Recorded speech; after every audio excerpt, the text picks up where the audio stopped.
The next thing to do is the waist level.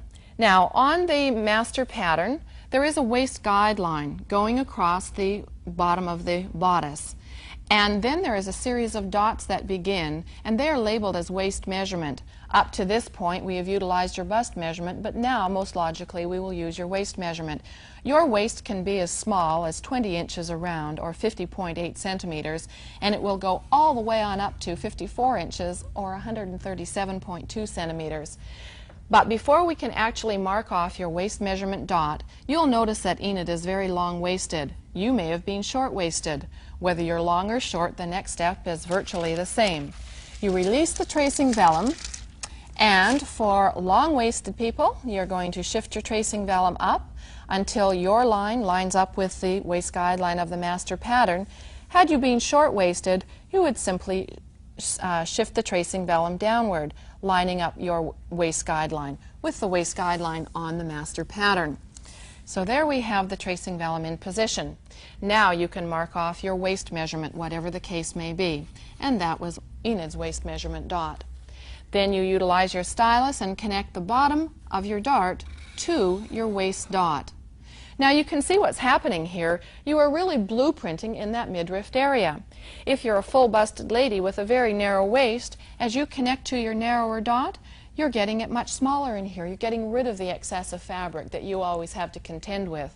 And if you're very thick in your waist, you would come down to a wider waist dot, giving you the additional fabric that you need going around in your waistline area. So we truly do blueprint here for you.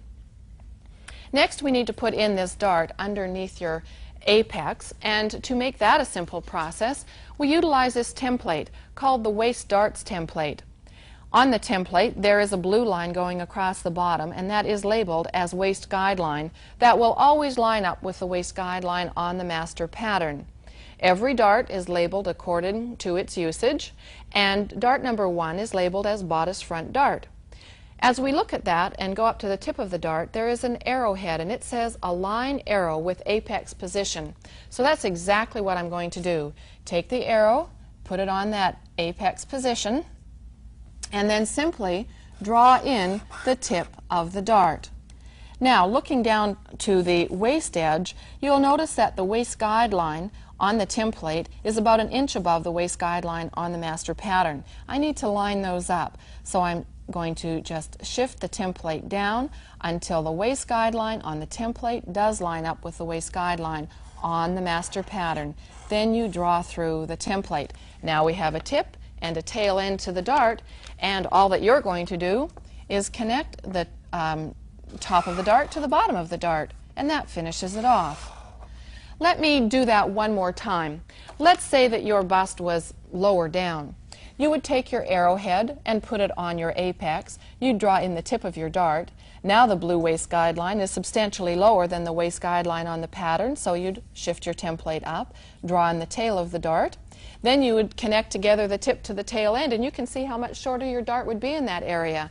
So whether you are high or low busted, you always get the correct positioning and length of the dart underneath your apex. The next thing to do is to put in a slightly curved line, and you just simply use your designing stylus to do that. It would look like this.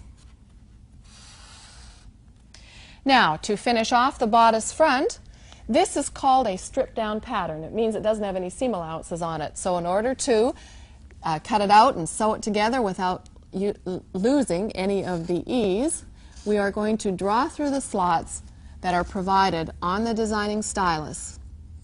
Now at this point, I would like you to stop your tapes and draw off your personalized bodice front.